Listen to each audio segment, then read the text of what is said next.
there is action, but I think it tries to focus more on the character interactions Yeah. and those kind of things. And I think to Zyla's point, I'm glad she didn't die. I'm glad that she wasn't the mastermind behind all of this because we were all theorizing she might be.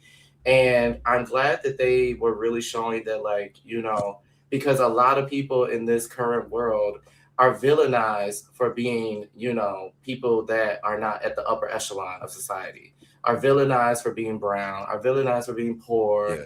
villainized for like just trying to struggle and survive and falling into bad circumstances.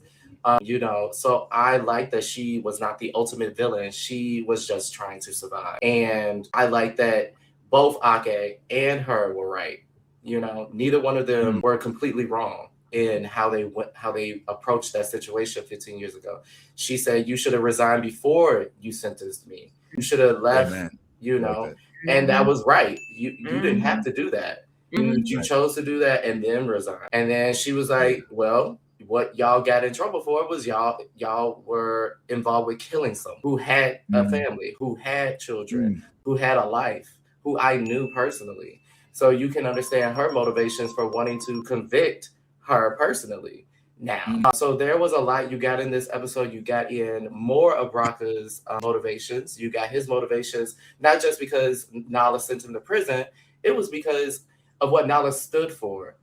She was like a emblem of the Federation to him, and in Right. his mind, he had convinced himself that the Federation had destroyed his planets, even though he was under the wrong assumption.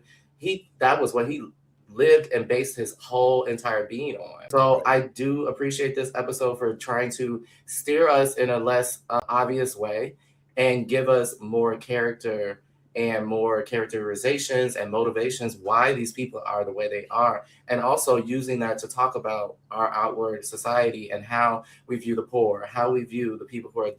franchised, and things like that, and then also viewing our world leaders who make crazy decisions. So I think, in my opinion, it did its job. Okay, okay. Let me give my little. I gave one thumbs up. My one thumbs up was because I did genuinely like the show. I thought the finale was decent. I did have some critiques. I'll tell you what I liked about it. You already know there was enough action to keep me like, okay. Well, anytime I see the ship and I see it firing and I see that type of stuff, like it's you got me. You know what I mean? Yeah. And then anytime they do this new Trek warp into action shit, I fucking love it when they pew, pew, pew, pew, pew, pew, pew, pew, and all the ships just start showing. Pew, pew, pew, pew, pew, pew. Like, yo, I love that shit.